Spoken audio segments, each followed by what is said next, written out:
today I'm interviewing my aunt, BJ Sneed. So how long have you been teaching? I've been teaching 37 years. And where are you currently teaching? I'm currently at Forest Oaks Elementary, which is in Shelby County, Alabama, and I teach third grade. Okay, so why did you become a teacher? My mom and my mother-in-law were teachers, and so it runs in the family. My sister is a teacher, and the one person that inspired me to be a teacher was Miss Lillian Tate, my third grade teacher. So they really made you want to be Yes. a teacher. So what are your most important learning goals for your students? That each child is successful. I want them to feel safe in my classroom and to have fun, and that they become lifelong learners. So what did you learn on the job that you wish you had learned before?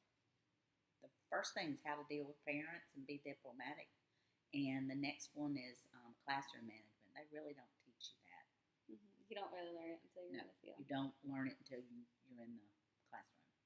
So how do the standards affect your work and planning?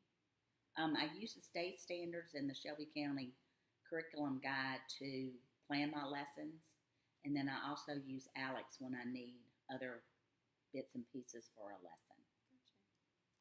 So what suggestions would you offer prospective teachers to help them best prepare for their first year of teaching? The biggest thing is don't be a know-it-all, because you don't.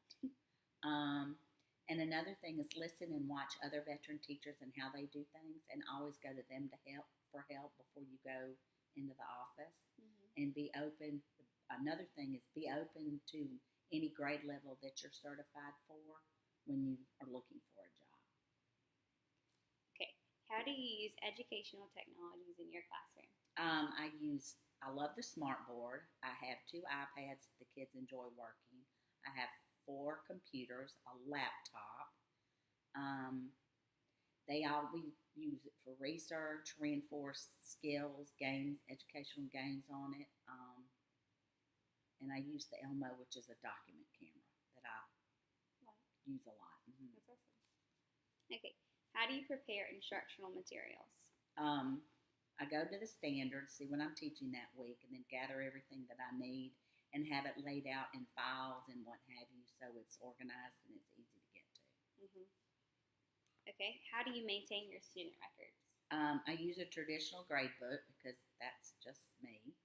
And then I take the grades from the grade book and input it into the computer in a program that the county has. I print off sheets for 9-week grades 3 times a 9 weeks. That makes sense. And I send it home to parents, and then I send graded papers home. Gotcha. Okay. How do you communicate with your parents? I'm traditional. I don't use email, and it makes parents mad, but that's just me. I like to hear their voice or write notes. I'd rather them come in for a conference or a phone conference rather than through email.